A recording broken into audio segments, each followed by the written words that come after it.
TDP Janasena ప్రకటించిన అభ్యర్థుల్లో ఎక్కువ మంది అవినీతి పరులు నేర చరిత్ర ఉన్నవారేనా? సీనియర్లకు చంద్రబాబు హ్యాండ్ ఇచ్చారా? డబ్బున్నోళ్లకే ప్రాధాన్యతనిచ్చారా? టికెట్లను చంద్రబాబు పవన్ కళ్యాణ్ అమ్ముకున్నారా అంటే అవునంటున్నారు తెలుగు తమ్ముళ్లు. ఆశపడి భంగపడ్డ పచ్చ నేతలంతా చంద్రబాబుపై తిరుగుబాటుకు సిద్ధమవుతున్నారు. ఉమ్మడి అనంతపురం జిల్లాలో మొత్తం 14 నియోజకవర్గాలు ఉండగా 9 అసెంబ్లీ స్థానాలకు అభ్యర్థులను ప్రకటించారు చంద్రబాబు నాయుడు. కళ్యాణదుర్గం, పెనుకొండ నియోజకవర్గాల్లో సీనియర్లకు చంద్రబాబు నాయుడు మొండిచేయి చూపారు.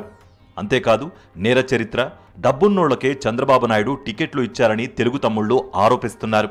మాజీ మంత్రి పరిటాల సునీత కుటుంబంపై ఫ్యాక్షన్ ముద్ర ఉంది. ఇప్పటికే వీరి బాధితులు చాలామందే ఉన్నారు. అయినా సరే చంద్రబాబు నాయుడు రాప్తాడు నుంచి పరిటాల సునీతని బరిలోకి దింపారు. కళ్యాణదుర్గం నుంచి కాంట్రాక్టర్ అలిమినేని సురేంద్రబాబు పోటీ చేస్తారని చంద్రబాబు ప్రకటించారు. దీంతో ఇన్నాళ్లు టికెట్ కోసం ఆశలు పెట్టుకున్న మాజీ ఎమ్మెల్యే ఉన్నం హనుమంతరాయ చౌదరి, టీడీపీ ఇన్ఛార్జ్ ఉమామహేశ్వర నాయుడు చంద్రబాబు వైఖరిపై భగ్గుమంటున్నారు. దీంతో ఆయన వర్గీయులు చంద్రబాబు ఫ్లెక్సీలు చింపి నిరసన తెలిపారు. పెనుకొండ నుంచి సవిత పేరు ప్రకటించడంతో పెనుకొండ మాజీ ఎమ్మెల్యే శ్రీ సత్యసాయి జిల్లా టీడీపీ అధ్యక్షుడు బీకే పార్థసారథి అసంతృప్తితో ఉన్నారు. బీకే వర్గీయులు ఏకంగా చంద్రబాబు నాయుడు ఫ్లెక్సీలను తగలబెట్టారు. ఇక సింగనమల నియోజకవర్గంలో అసంతృప్తి జ్వాలలు ఉవ్వెత్తున లేచాయి. సింగనమల అభ్యర్థిగా బండారు శ్రావణ్ని పోటీ చేస్తారని చంద్రబాబు ప్రకటించారు. దాంతో టీడీపీ 2 మెన్ కమిటీ సభ్యులు ముంటిమడుగా కేశవరెడ్డి, ఆలం నర్సానాయుడు రాజీనామాకు సిద్ధమైనట్లుగా తెలుస్తోంది.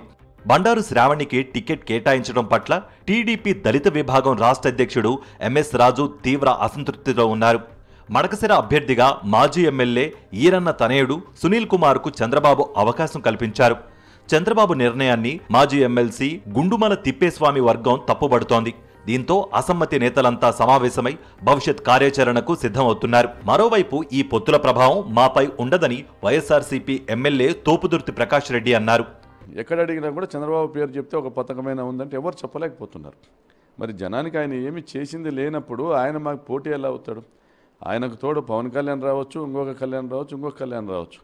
దానివల్ల పొత్తుల వల్ల ఒరిగేది ఏం లేదు. ఇంకా కాన్ఫ్లిక్ట్స్ పెరుగుతాయి. టీడీపీలో జనసేనలో ఆశించినటువంటి అభ్యర్థుల మధ్య వైరుధ్యాలు, వైషమ్యాలు, రెబల్స్గా పోటీ చేయడం, ఇవన్నీ కాన్ఫ్లిక్ట్స్ పెరుగుతాయి. కాబట్టి నష్టపోయేది మాత్రం తెలుగుదేశం పార్టీ. రాప్తాడులో జరిగిన సిద్ధం సభ సక్సెస్ తో వైఎస్ఆర్సీపీ శ్రేణులు జోష్లో ఉంటే అసమ్మతి నేతల తీరుతో టీడీపీ శ్రేణులు ఆందోళనలో ఉన్నాయి.